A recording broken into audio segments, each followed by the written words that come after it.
Assalamualaikum warahmatullahi wabarakatuh. Pada kesempatan kali ini, Ibu akan menjelaskan materi mengenai fungsi dan jenis uang.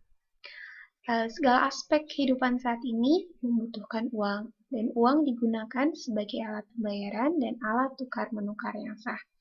Sebelum ada uang, pembayaran itu dilakukan menggunakan cara barter. Hanya nilai barang yang ditukar dalam barter itu seringkali tidak sebanding. Tapi dengan adanya uang, kita tidak perlu lagi melakukannya dengan cara barter. Dan dalam perkembangannya, uang itu tidak hanya digunakan sebagai alat tukar menukar saja, dan juga uang itu bisa dibedakan menjadi beberapa jenis. Nah, untuk pembahasan lebih lanjutnya, kalian bisa menyimak presentasi berikut ini. Kita mulai dari pengertian uang. Ibu yakin kalian semua sudah pernah memegang apa yang namanya uang dan memiliki apa yang namanya uang. Nah, kita mulai dari pengertian uang. Nah, uang ini memiliki berbagai macam pengertian tergantung dari berbagai sudut pandang. Yang pertama, uang secara umum. Nah, uang secara umum merupakan alat tukar yang dapat diterima umum dan mempermudah proses tukar-menukar. Lalu yang keduanya, berdasarkan hukum.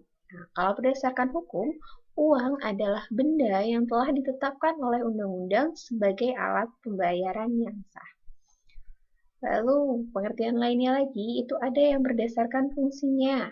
Nah, kalau berdasarkan fungsinya ini, uang merupakan benda yang dalam kegiatan sehari-hari itu berfungsi sebagai alat pembayaran. Ada lagi fungsi yang lainnya, itu berdasarkan nilai. Nah, kalau berdasarkan nilai, uang itu adalah satuan hitung yang dapat digunakan untuk menyatakan nilai. Lalu, sudut pandang lain yaitu berdasarkan tujuan analisis perekonomian, uang adalah segala sesuatu yang dapat melaksanakan fungsi-fungsi uang dalam perekonomian, di antaranya sebagai satuan nilai dan standar pembayaran tertunda. Nah, itu adalah beberapa pengertian dari uang dari berbagai sudut pandang. Lalu, dapat kita simpulkan dari pengertian-pengertian tersebut bahwa uang adalah suatu benda dengan satuan hitung tertentu yang dapat digunakan sebagai alat pembayaran yang sah dalam berbagai transaksi pada wilayah tertentu yang keberadaan serta penggunaannya sesuai dengan peraturan perundang-undangan yang berlaku. Nah, itu adalah pengertian uang. Lalu yang selanjutnya, suatu benda itu dapat dijadikan uang jika memenuhi syarat yang dapat diterima secara umum. Jadi tidak semua benda itu bisa dikatakan sebagai uang, tapi harus memenuhi syarat-syarat berikut ini.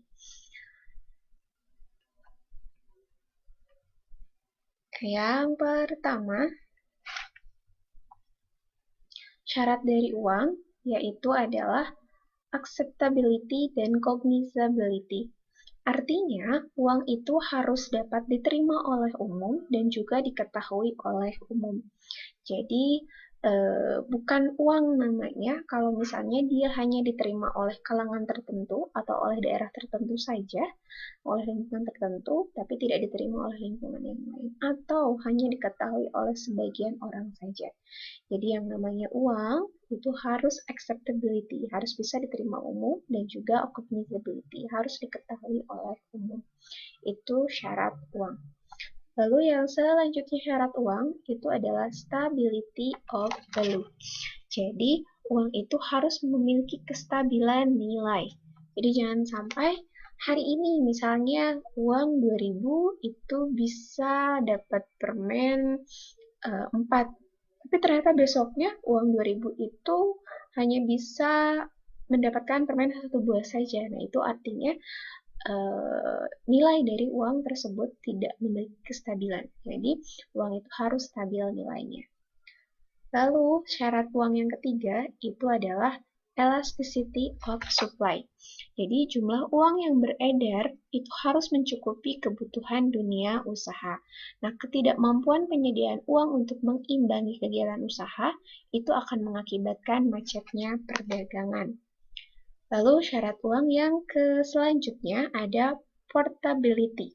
Nah, yang dimaksud dengan portability, uang harus mudah dibawa untuk urusan setiap hari. Jadi, ini mengapa uang itu selalu sederhana. Jadi kayak uang kertas ataupun uang logam, itu kan kita mudah bawa kemana-mana. Jadi uangnya tidak sebesar pintu yang susah kita bawa kemana-mana. Jadi intinya, uang itu harus bersifat ataupun syarat uang itu harus portability. Harus mudah dibawa kemana saja.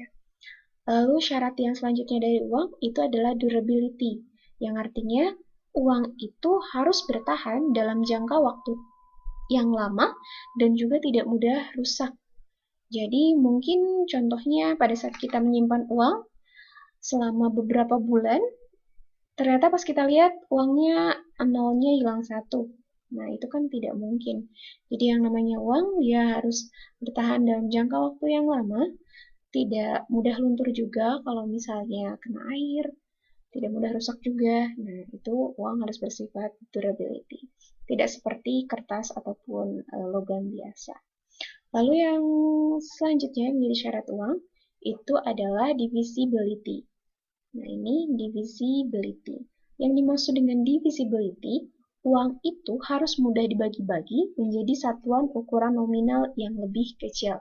Jadi kayak contohnya kayak misalnya uang 100.000 kita tukar ke recehan yang 50 ribuan, 20 ribuan, tapi nilainya masih tetap sama 100.000.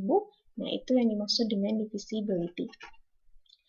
Dan syarat uang yang terakhir itu adalah scarcity, yaitu jumlah uang yang beredar itu harus terbatas dan tidak mudah dipalsukan. Sehingga uang itu harus memiliki ciri-ciri tersendiri yang tidak mudah ditiru sehingga tidak mudah dipalsukan nantinya. Nah, itu adalah syarat-syarat dari uang. Kalau misalnya suatu benda masih belum memiliki kurang lebih syarat-syarat yang telah dijelaskan tadi, berarti benda tersebut masih belum bisa dikatakan sebagai uang. Nah, lalu yang selanjutnya itu adalah fungsi uang. Nah, tentu kalian sudah tahu fungsi uang itu untuk apa saja. Nah, hanya di sini akan dijelaskan secara lebih rinci. Pada dasarnya, uang itu memiliki dua fungsi, yaitu fungsi asli dan juga fungsi turunannya. Nah, fungsi asli ini adalah fungsi yang pertama kali melekat pada uang. Di sini, fungsi asli itu ada dua. Yang pertama, sebagai alat tukar atau medium of exchange. Jadi, uang pertama kali diciptakan sebagai alat tukar. Contohnya, misalnya kita ingin membeli baju. Nah, kita ingin membeli baju tersebut hanya tinggal menukarkan uangnya dan kita mendapatkan baju yang kita inginkan. Nah, itu contoh dari fungsi uang sebagai alat tukar. Lalu yang keduanya, ada sebagai satuan hitung atau unit of account. Nah, unit of account ini, uang itu harus berfungsi sebagai satuan hitung karena dapat digunakan untuk menunjukkan nilai berbagai macam barang atau jasa yang diperjualbelikan. Misalnya kayak baju tadi, uang itu bisa sebagai alat tukar, tapi juga bisa sebagai satuan hitung. Bajunya harganya misalnya 200.000.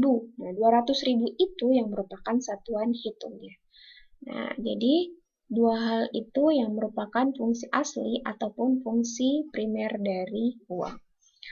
Lalu yang selanjutnya yang menjadi fungsi uang itu adalah fungsi sekundernya ataupun fungsi turunannya. Nah, ini fungsi turunannya adalah fungsi yang ada sesuai dengan perkembangan zaman.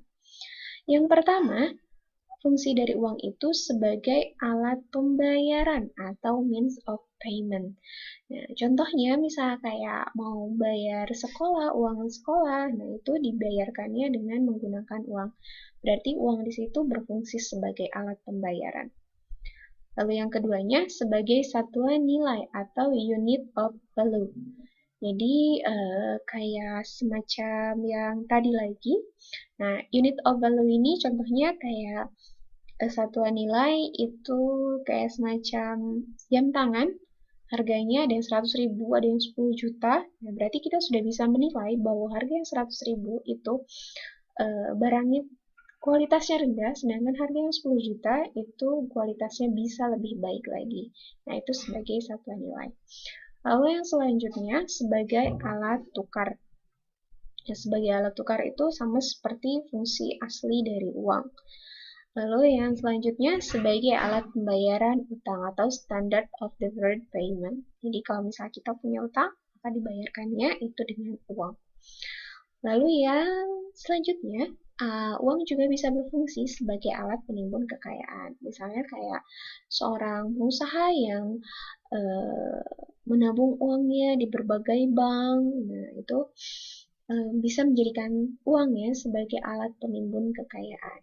Lalu yang selanjutnya sebagai alat pembentukan modal dan pembinaan modal. Jadi contohnya kalau mau mendirikan sebuah usaha, nah modal-modal yang dikeluarkan, baik itu yang berupa bangunan, baik yang berupa lahan atau apapun, biasanya itu dikalkulasikan menjadi uang. Dan yang terakhirnya itu sebagai penyimpan nilai atau store of value. Nah, itu adalah fungsi-fungsi uang dan untuk pembahasannya akan dijelaskan pada presentasi yang berikutnya.